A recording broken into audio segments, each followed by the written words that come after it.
in America, our bipartisan system is almost split the country down the middle. However, in Hawaii, one party is fighting for survival. Take a look. Hawaii, with only about 25% white people, this pina colada-soaked paradise could be the political crystal ball for the rest of the US. So how does the future look? Except for, of course, a lot of fat guys playing ukuleles. Well, very good if you're a Democrat. In fact, Hawaii's basically a one-party system.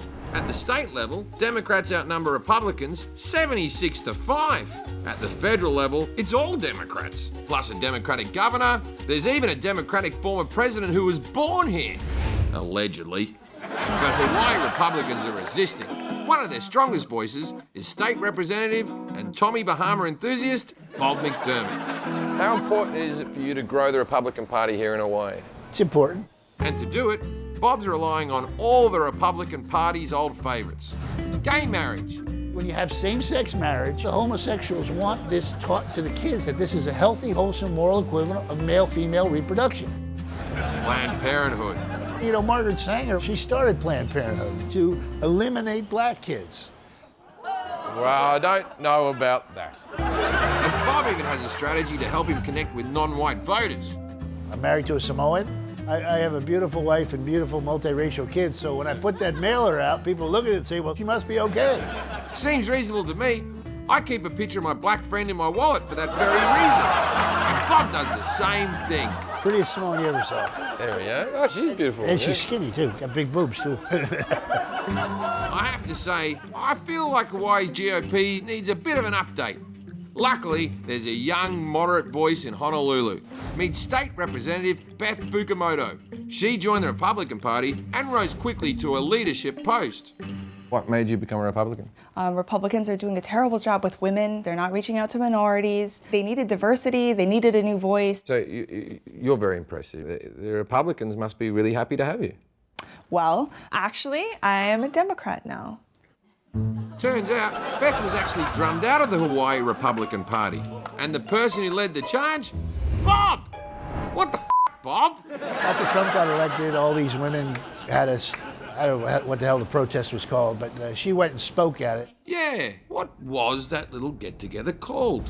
Oh yeah, the Women's March, where millions of women marched. It is tough to remember. She got up and spoke and took a big old dump on Trump. I thought his remarks were racist and sexist, and they had no place in the Republican Party. The feminazis. The feminazis? Feminazis got out there, and she went out there with it. They felt like I was attacking the president. And were you? To some extent, I was. Yeah, and there's nothing wrong with that. There shouldn't be anything wrong with it. That's what democracy's all about, but you're a Republican. That's where the backlash came in. Things came to a boil on the floor of Hawaii's House of Representatives. Bob came around the desk, stood in front of me, and just started shouting. I told her to do her fucking job. And then I started, start acting like a fucking Republican. Are you a good actor? How does one act like a fucking Republican? You have principles and you follow through on them. But didn't Beth speak out because Trump crossed a line with her? What line? It was like 2 days after the inauguration. He just got in. To just say, well, somebody shouldn't speak out of turn because they should be following just their party is silly. Nobody wants that. So Beth switched parties. But she's not the only one. In fact, since 2015, nearly 1/4 of Republican millennials in the US have defected to the Democrats. Now, I'm not a political strategist, but seems like that's not a good stat for people like Bob. So I asked him to name one more key issue that he thinks could bring Republicans back. His answer? Hawaii's sex education program called Pono Choices. In particular, the fact that in textbooks, the anus was defined as a genital. Why are we telling kids it's a sexual reproductive organ? A reproductive organ? Yes. The arsehole? Yes. Reproductive? Yes. Reproductive. No, I'm saying it's not. I'm with you. If they're teaching that, we have to stop that right now, because it's not. Google it. Look, I've Googled the word anal many times, so trust me, I've done some research. Pono choices. I heard you invented the word mangina. Mangina, yeah, that's because of the Pono choices. No, you didn't. I've been using the word mangina since the turn of the century. Okay, well- That's when you tuck your dick and balls between your legs and you close your legs up so it looks like you have a vagina and you go, I'm a girl. That's a different definition. You've never done that? Why would I? Our crew, you've all done that, right? Yep. Everyone's done that. That's the thing.